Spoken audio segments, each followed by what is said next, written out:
NEET exam முடிஞ்சாச்சு. நிறைய பேர் இப்போ காலேஜ்க்கு அப்ளிகேஷன்ஸ் போட்டுட்டு இருப்பீங்க.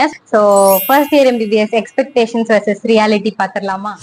நிறைய பேர் சொல்லுவாங்க நீட் முடிச்சாச்சு, காலேஜ் ஜாயின் பண்ணியாச்சு, சீட்டு கிடைச்சாச்சு, இனிமேல்னாப்பா ஜாலியா இருக்கலாம் அப்படின்னு சொல்லுவாங்க. ஆனா ரியாலிட்டி என்னன்னா, இவ்வளோ இருக்கும் படிக்க, ஜாலியா தான் இருக்கும், ஆனா நிறைய படிக்கணும். மற்ற ஃபன் டைமையும் மேனேஜ் பண்ணலாம், ஆனா அது கஷ்டம். அது வந்து போக போக அப்படியே கிராஜுவலா தான் வந்து நம்ம கத்துக்க முடியும்.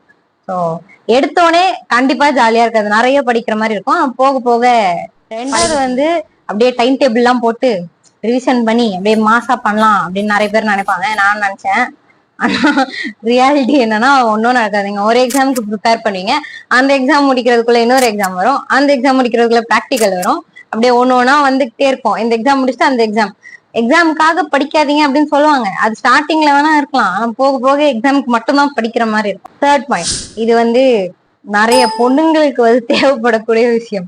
நம்ம நினைப்போம் காலேஜ் போனா வந்து அழகழகா ட்ரெஸ் போடலாம், நம்மளுக்கு ஆசைப்பட்ட மாதிரி ட்ரெஸ் போடலாம், போட்டு காலேஜ் வரைய மாஸ் பண்ணலாம் அப்படின்னு நினைப்போம்.